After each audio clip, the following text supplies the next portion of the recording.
What up, gang of Lane Carolina Jackpot time coming at you. It is Monday evening. It's kind of late. The hits, excuse me, just keep on coming at Clemson. I alluded to the fact the other night, Gamecocks 2-6 start. I can't really be full in on the point and laugh parade at the Clemson football program. Starting off 4-4, not much better than what the Gamecocks are doing, quite frankly, because of just our terrible start. That's our luck, right? But tonight, this has just gone to a whole new level here, and I want to talk about this for just a second. So Dabo holds a weekly radio call-in show on Monday nights during the season. On that, I think it's the Tater radio station here in the upstate, the WCCP FM. And I don't have audio from this, so forgive me. I wish I did. I went to their app and looked on there. They have audio from all the morning shows and the afternoon shows there, but not from this. Anyway, there's a news story already out about this. So Dabo didn't hold back. He responded to criticism from a Clemson fan on his weekly radio show Monday night. This fan, identified as Tyler, from Spartanburg, called in and criticized the way Swinney has operated Clemson's program. From what I understand, he criticized also the results that he's been giving this year and his $11 million salary. It says Swinney took exception to Tyler's comments, expressed his frustrations in a lengthy answer. You can have all your opinions you want. I don't know how old you are. Don't care, Swinney said. We won 11 games last year, and you're part of the problem.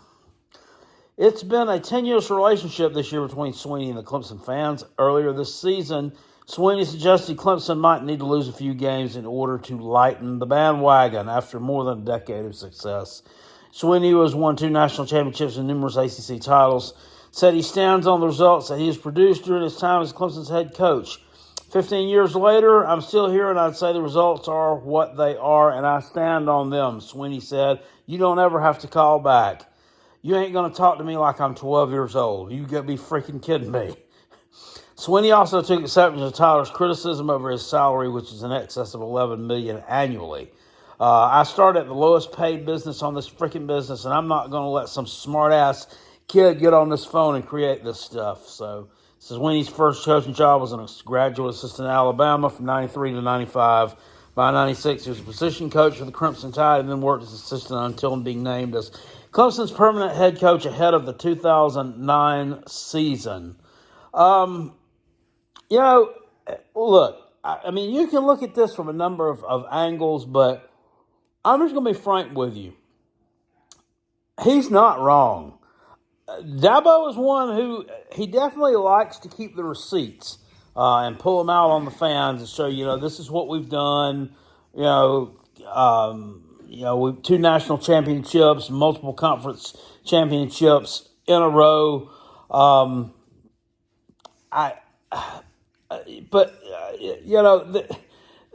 There's been a real problem over there, and it started around about 2014-ish, 2015-ish. Up here in the upstate of South Carolina is one of the fastest growing areas of the country. Got a lot of people moving from up north, from California, all these places to, start life anew in the upstate of South Carolina because we got this great economy here and yada, yada, yada, great schools, all this bullshit. So they got to find somebody to pull for. Well, Clemson coincidentally was winning, still are, around that time. And a lot of these people decided to pull for Clemson that have moved into this area. Picked up a lot of bandwagon fans that way, and then just picked up a lot of bandwagon fans from just osmosis, I guess. And also, around about 2014 is when South Carolina's program started falling off the, short 4 or 5 year run of sustained success that we had going. So I have a feeling a lot of those old Gamecock fans became Clemson fans. That's not that far fetched. I could see people. I could definitely see people doing that, especially young kids don't know any better, right? That don't know that you just don't do that. But he's got a point, and it's not only distasteful and disheartening, it's damn disrespectful for some kid, young adult, whatever, to be calling into the radio show and chastising that guy like that. Yeah, he started out 4-4 this year. Not a great start. Okay?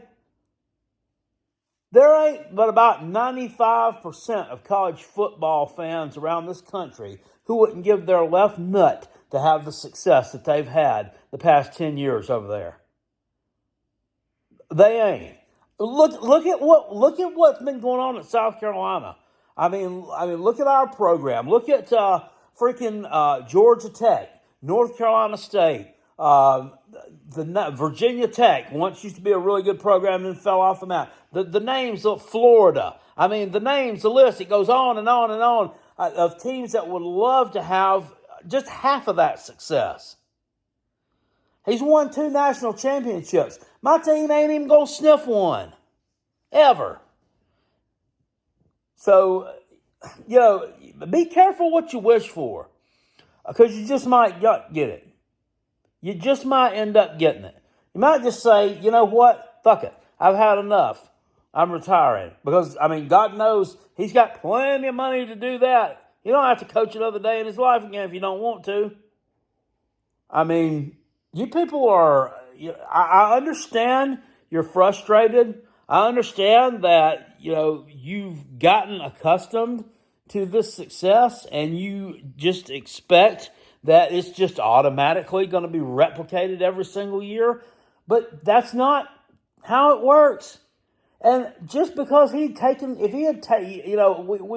hearing this, well, he won't adapt to change. He won't take nobody out of the portal. Blah, blah, blah. I'm not so sure that portal would have solved all your problems this year. I'm really not sure that would have solved all your problems this year.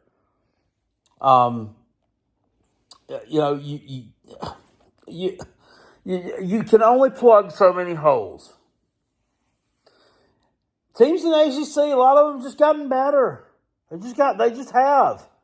A lot of them are having really good seasons. Duke was on the way to having a really, really good season before it kind of got derailed. Right? Florida State's having a really, really special season this year. These teams were not going to just sit there and sit idly by and watch Clemson just run roughshod through the ACC year after year after year. They elevated their game, and Clemson's game kind of stayed flat. And he still has a chance to, he can still win out and still finish up 8-4, go 9-4 with a bowl win. Yeah, it's not 10 wins. That would be one shy. The likelihood of that happening, very good? No, probably not given the way that you played this year. But, they've had a few. They've recruited really well, but they've had some misses here and there in recruiting, especially at the wide receiver position, which is where they're lacking right now. Makes your receiving group a little bit thin. You don't have the generational quarterback anymore like you had. For one, I don't think this Klubnik guy, he might have been a 5-star in high school. He's no Trevor Lawrence. He's not Deshaun Watson. Not going to be. And Dabo, they are not going to be able to pull a kid in like that every damn recruiting cycle. Just not going to happen. So, your 8-4 or 9-3 might end up being your new 11-1. You might just have to get used to it. But I think it's, I've besmirched Dabo on here before. I've called him names. I've laughed at Clemson. I've had fun at the expense of the Taters. When you lose ball games, I think it's the greatest thing in the world. But you really don't realize how good that you have it, and you really don't realize how bad that it could be. So you people need to put that in your fat pipe and smoke it before you run out just criticizing some more, just beating up on him some more. And once again, I mean, I'm not sitting here defending the guy just because he's losing games. I'm defending him because he ain't wrong, and you people ain't all right. You're not wrong for wanting to win games. I understand that. You expect to have the same success you've been having, but you're just not. I mean, and turning your venom on this guy is, and in the way, shape, and form that this idiot did on the radio. And God, I wish I had the audio clip to this because I'd love to hear it. It's just wrong. It really is. So think about that for a little while. Go check out a good video I saw a while ago. Our friend Sports Talk Jay, the Tennessee Vols YouTuber, put out. Great video, man. It had like 15, 16,000 people already watched that thing in like 3 or 4 hours. With the big talking about the Jim Harbaugh stuff again, and then we're sitting here talking about Shane Beamer again, and the Gamecocks were the only time they ever wore wristbands was when they played Tennessee last year, and yada, yada, yada, blah, blah, blah. You know, here's what I got to say about that. Till you can prove it, I mean, you might as well stop flapping your yap about it. Yeah, you ain't proved nothing. South Carolina did not wear wristbands against Clemson last year. I've sat here, I've went back, I've freeze-framed them, I've looked through tons and tons of pictures and video archives. They didn't have on any wristbands against Clemson last year. They did have wristbands on against Tennessee. Does that mean they were cheating? I don't know. I don't know if it does or not. But nothing's been proven. So, you know, you can sit here all you want to and spew all this stuff. Right now, I mean, I really just think it makes the Vols look just salty and just so petty. Just can't accept that loss. You're never going to be able to accept that loss. Y'all are like a toddler, is exactly what you're like. You're like a toddler who wants strawberry Kool-Aid, but all they had at Vacation Bible School was grape Kool-Aid. So you lay it on the floor, taking your feet, stamping them up and down, turning red, tears going everywhere, shitting yourself, acting like an absolute fool. That's what y'all are.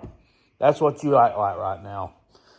Nobody else is talking about this. Everybody's talking about Michigan. Everybody's talking about Michigan, and Jim Harbaugh for good reason. Okay? I mean, he's in it knee deep.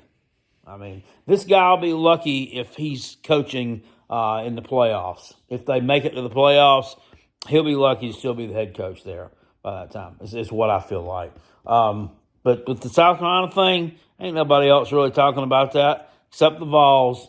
Now, everybody will jump down in the comment section below and tell me how, oh, no, everybody's talking about it. Look at this article that blah, blah, blah, blah, blah, blah, wrote and whatever. I don't want to say until something is proven, I'm just going to laugh at it. I'm just going to absolutely laugh at it and tell you what, 63-38, we just ran out of fireworks again. See y'all later. Appreciate it. Peace. I'm out of here. Go Gamecocks.